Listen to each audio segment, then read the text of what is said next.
KoKo Language Learning, Listening, and Shadowing podcast. Hey everyone, it's Jacob, ready to take another deep dive with you. And I'm Allie. Welcome to the KoKo Language Learning Lounge. I'm genuinely thrilled to be here with you today, ready for another exploration. And it's always great to have you here with me. How are you doing? I'm doing wonderfully, thank you. Really looking forward to today's deep dive. We're stepping into, well, a really fascinating bit of language. Sometimes feels like a secret code, almost. But, once you get it, everything just clicks. Absolutely. That's exactly the feeling. And for you listening, our mission today is, well, simple. Cut through the confusion, deliver clarity. We're diving deep into common English idioms, those phrases that pop up everywhere but don't always make literal sense, right? Think of this as your shortcut. We'll break them down, make them easy to grasp. That's right. And knowing these little nuggets, it really does more than just define words. It makes conversations smoother for you. Media becomes more accessible. And it helps avoid that feeling of being, a bit lost when you hear these phrases. This dive is designed for those aha moments. Quick, clear, practical. Okay, so let's jump right in. First one, break the ice. We've all been there, right? That slightly awkward party or meeting. Someone has to break the ice. What's really going on there? Fundamentally, break the ice means starting a conversation or doing something to make people feel more relaxed in the social setting. It's about easing that initial stiffness or awkwardness. And the origin is quite interesting, possibly linked to actual ice-breaking ships. Oh, really? Yeah, clearing a path through frozen water. So this phrase clears those social barriers, that kind of invisible wall between strangers. That's a brilliant connection. Really highlights the effort involved sometimes. Our example is perfect. He told a funny story to break the ice at the party. It's that small gesture, isn't it, that melts the awkwardness. Exactly. And understanding it is about recognizing that social need for comfort, for connection, which shows how language kind of mirrors our social tactics. Oh, wait, let's switch gears. What about when someone's not feeling great? Instead of giving all the details, we often hear, under the weather. Sounds like it should involve rain clouds, doesn't it? It really does. But no, under the weather just means feeling slightly sick or, not quite yourself. It's a very common, quite gentle way to say you're unwell without going into specifics. Gentle is a good word for it. Yeah. And some theories link it back to sailing days. Sailors feeling seasick might shelter under the weather bow, the side facing the rough sea and wind. Wow, another nautical one. So many seem to come from the sea. It's true. English is full of them. So if someone says, I'm feeling a bit under the weather today, they're just letting you know they're not feeling 100%. It's polite, convenient, doesn't demand a big explanation. Precisely. It serves a really useful social function, acknowledges discomfort without oversharing. That's why it's such a staple. Right. Okay, we've covered social starts and feeling unwell. Now, what about when someone is just perfectly, absolutely right about something? That's when we say they hit the nail on the head. Hit the nail on the head. Yeah. This means you've described something, a situation, a problem with total accuracy, precision. It's, like you said, exactly the right thing. The image is pretty literal, hitting a nail cleanly, straight in, not messing it up. It's so satisfying when someone does that, isn't it? Cuts right through the noise, like the example. You really hit the nail on the head with your analysis. Mm, It's strong praise, means perfect understanding. absolutely. It signals strong approval, signifies that someone hasn't just skimmed the surface, they've grasped the core truth. Very useful. Okay, from pinpoint accuracy to, well, the complete opposite in terms of difficulty. Something that's super easy, you hear it all the time, piece of cake. Ah, yes. Piece of cake Mm-hmm. simply means something is very, very easy to do. Effortless, almost. Where does that come from? Is it just cake is easy to eat? That's likely the core idea, yeah. Hmm. Probably dates back to the 19th century. Cake was seen as something easily won or obtained, and eating it is usually pleasant and easy. So, a task that feels that easy, it's a piece of cake. That's the best feeling, right? Like the example, that test was a piece of cake. Yeah. Just breezes by, no sweat. Exactly. And its common use just shows how quickly it communicates that idea of simplicity. Right. Everyone gets it instantly. All right, switching gears again.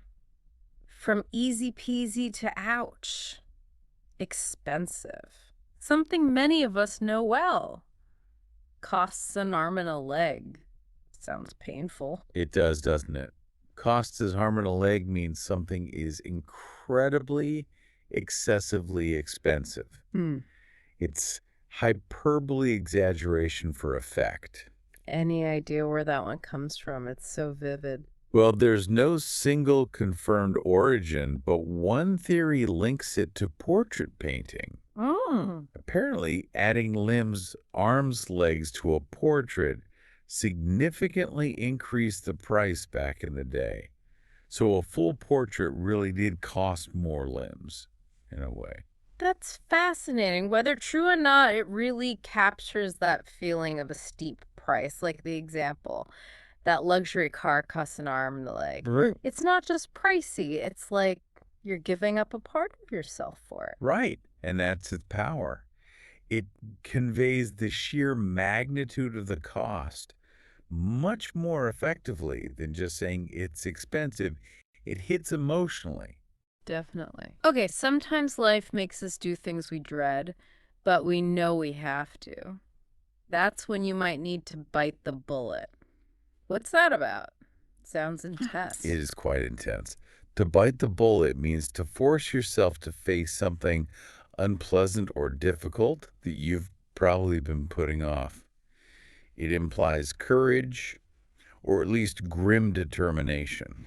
And the origin, is it literal? The most common theory suggests it is, unfortunately, from old-time battlefield surgery. Before proper anesthesia, wounded soldiers might be given a lead bullet to literally bite down on. Oh, wow. Yeah, to distract from pain, stop them screaming or biting their tongue. It's a grim image, but it captures that idea of enduring something unavoidable. That origin really gives it weight. Makes the example, I didn't want to go to the dentist, but I had to bite the bullet, feel quite profound, actually. We've all had those moments. That deep breath before doing the necessary but unwanted thing. Exactly. It highlights that moment of resolve. Facing the challenge despite fear or reluctance, it's about overcoming that internal resistance. Right. Now, what about when you've done your part and it's someone else's turn? You might say, the ball is in your court. Very sporty image. Absolutely straight from sports, tennis, usually. The ball is in your court means it's now your responsibility to act, to make the next move or decision. The initiative has passed to you. Just like in tennis, the ball lands on your side, you have to return it. It's so clear, isn't it? Assigns responsibility very directly. The example is perfect. I've done my part. Now the ball is in your court. It's like saying, okay, over to you. What happens next depends on you. And it translates so well from sports into, well, almost any situation. Hmm. Business, negotiations, even just making plans with friends. It clearly signals whose turn it is to take action. No confusion. Very useful. Okay, next up, one for the hard workers, the students pulling all-nighters. Burn the midnight oil. Ah, yes. Burn the midnight oil. This means staying up very late, usually working or studying hard. It implies long, often tiring hours dedicated to something important. And I guess the origin is pretty straightforward. Before electricity. Exactly. It's literal. Back when people used oil lamps, working after dark meant you were actually burning oil, often late into the night, past midnight. It really paints a picture of dedication, doesn't it? Like the example. She burned the midnight oil to finish her report. You can just imagine someone focused, maybe tired, but pushing through.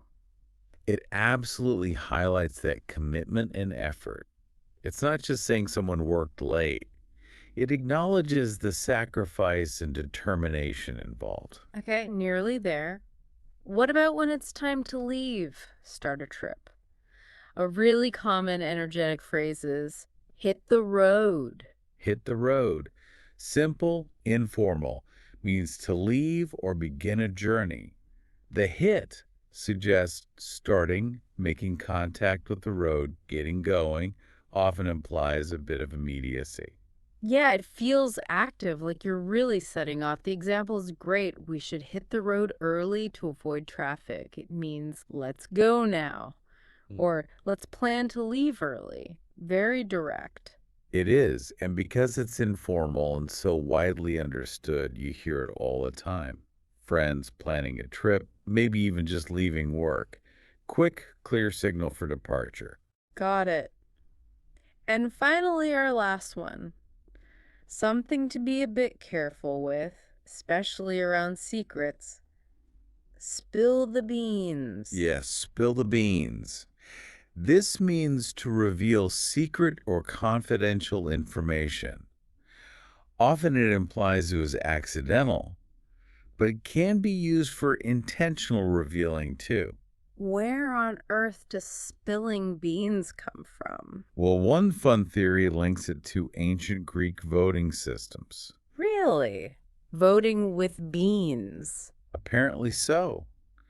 Voters might place a white bean for yes or a black bean for no into a jar if someone accidentally knocked over the jar and spilled the beans. Ah, the secret vote count would be revealed early. Exactly. So it became associated with revealing something hidden before it was supposed to be known. That's brilliant. And the example he accidentally spilled the beans about the surprise party is just classic. That oops moment. It really is. It highlights that idea of information getting out, whether intended or not, and the consequences that might follow can be playful or a bit serious. Wow. Okay. That was quite a deep dive. 10 idioms unpacked. From breaking social ice to spilling secret beans. These phrases are just everywhere in English, aren't they? They really are. They add so much color and nuance. And hopefully for you listening, understanding them isn't just about memorizing definition. Right. It's about unlocking a deeper layer of meaning in conversations, in movies, books, everything. It helps you grasp what people really mean. And that, builds confidence, makes you feel more Wow. connected. Absolutely. So here's a little something to think about as we wrap up. Now that you're tuned into these, keep an ear out. When you hear an idiom, maybe even one we didn't cover, pause for a second. Ask yourself, what's the hidden picture here? What's the deeper meaning it's trying to paint? Yeah, you probably start noticing them everywhere now. And understanding them really does make the world of English feel a bit clearer. It really does.